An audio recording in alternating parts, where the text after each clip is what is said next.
Hi everyone, my name is Janmajay, and as I talked in the day zero about what is my motivation behind making these videos, and I started my learning process, and I thought that I'll keep these videos twice a week so that I can actually learn everything, make notes, and then I'm able to like present it in a commentary fashion, which is very easy to digest and it makes sense. I want to keep it less tech savvy so that the people who are not even into the background of data analytics and ML can actually pick up these things. And of course there are a lot of tutorials which are better than what I am making, so I thought that I should play on my stronger grounds where I am good in business cases, use cases. So I'll make this process easier for everyone, including the managers who have never touched the subject previously. So in the day one, I'll keep it light. I won't go into the technical details much. I'll just give a overview of what all ideas that are eventually will be covered here. So when we talk about ML, what is machine learning, right? So machine learning is a subset of AI that focuses on building the algorithms that improve automatically through experience and data, rather than we explicitly program these things for doing certain tasks. The machine itself learns from the data that is being fed and provides the result. And the core idea is basically is key, giving instead of giving computer instruction to do certain tasks, we provide them data and let them learn the patterns and make predictions or take actions in case of the agents, right? So why we do machine learning? So we see that it is already here. Like we are seeing for a very long time that when we used to create Facebook account, we used to get the recommendation of people we know, right? People might know. And when we log in into our Netflix accounts, we see that the Netflix asks for like two, three, so five shows basically what you like, and on the basis of it, it gives you a recommendation of shows you might like. So that sort of thing is already there. So basically, what it does that instead of programming specifically for people, it basically gives a result based on the previous data it has been trained for, right? And because ML can handle a lot of data, unstructured, structured, and complex data, so and it adapts over time, so you don't need to actually maintain. Actually you really do need to maintain, but in most of the time how it is designed that you don't need to maintain it, and the actual data that is being fed can actually make it better and better in the future. And it also enables the automation in the areas where it was previously considered very difficult, right? So we'll also talk about the data mining versus machine learning and how it is different. So data mining is basically going into data and finding patterns that are there, and these were done previously just to determine the statistical patterns that exist in the data, while machine learning goes a step further. And here what it does is basically it creates the predictive models for the data that is about to come, and it can make prediction about that also, right? And it can make predictions about the unseen data that based on the data the algorithm has been trained for. So that is the key difference. And the examples of machine learning application we are seeing like everywhere, from social media where personalized feeds is coming, recommendation systems is there, content recommendation is there. While in e-commerce we see that if we buy two products, there is a third product that is recommended to us, like people also bought this kind of like association basket, market basket association sort of thing, right? Based on your browsing history and purchase history as well. Then you have image recognition in Apple Intelligence, in Google Photos, where it always already classifies people, like people might be your family, something of that sort, right? And then in healthcare, like cancer diagnosis is actually made easier, where the algorithm is trained on the tumor and it can predict the solution also, like the kind of medication that is required to treat those tumors. So that application is already there. In finance we see in credit card for fraud detection, anomaly detection is there. So yeah, and then we have something called segmentation, where we create customer persona, and based on that, in marketing, people are marketing certain sort of segments in a specific way and the other segment in a different way.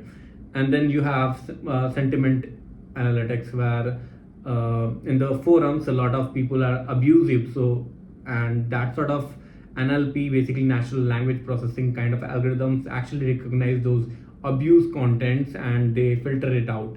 In your email boxes where you have spams, right, it automatically puts your mail in the spam based on the data that is used by that takes actually input from the users who actually flag certain mails as spams. The spam filter system actually does the same, right?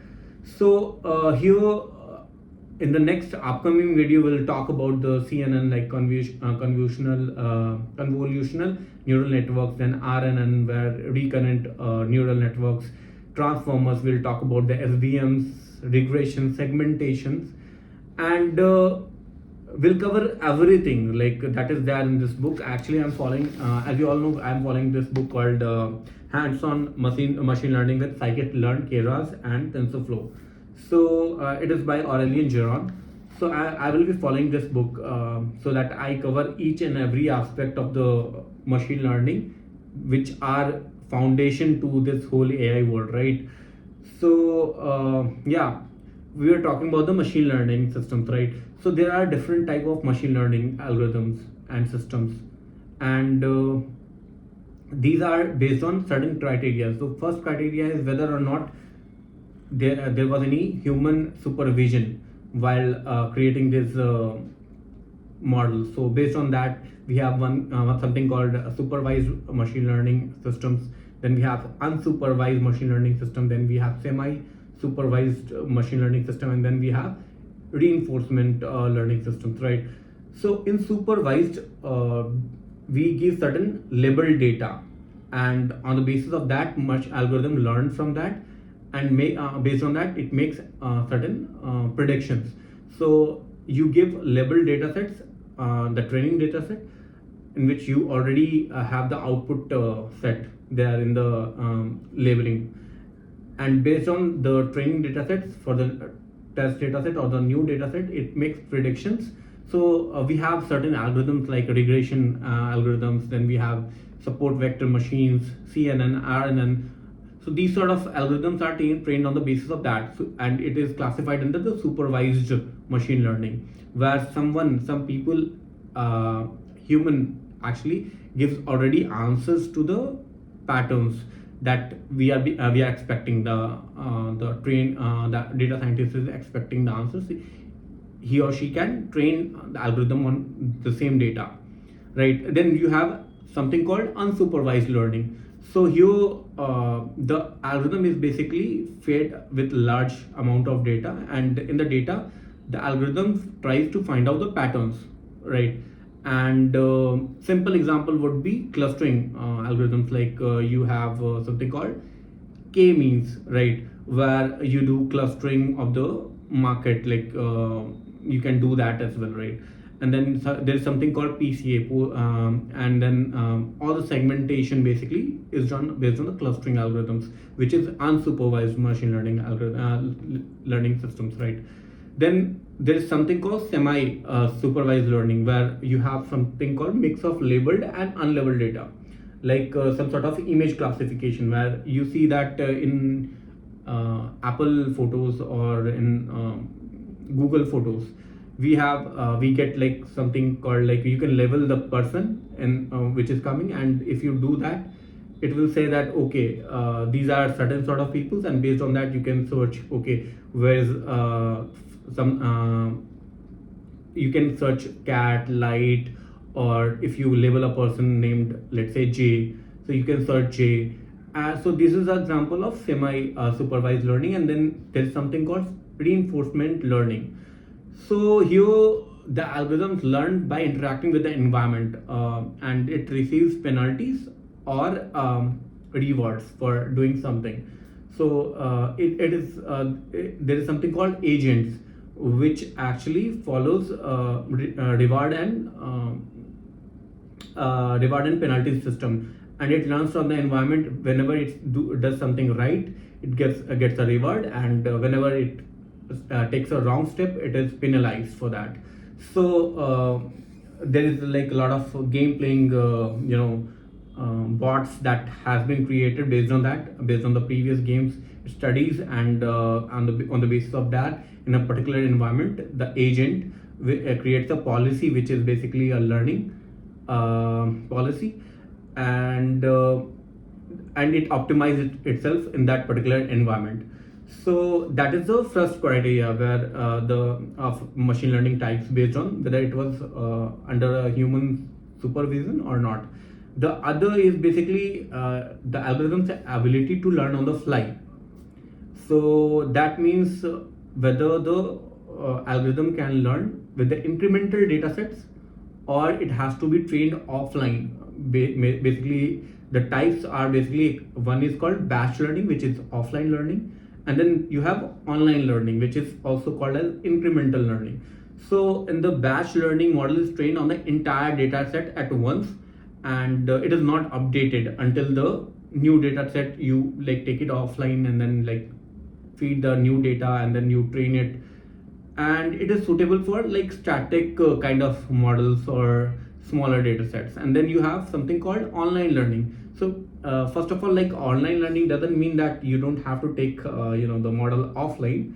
You might have to do that, but what it means that you can train it with a incremental data set. In the cases of like spam filters, there could be new sort of spamming that is happening. So the incremental people who are marking it as spam and something like that, so incremental data is fed, and on the basis of that, the model constantly keeps on updating.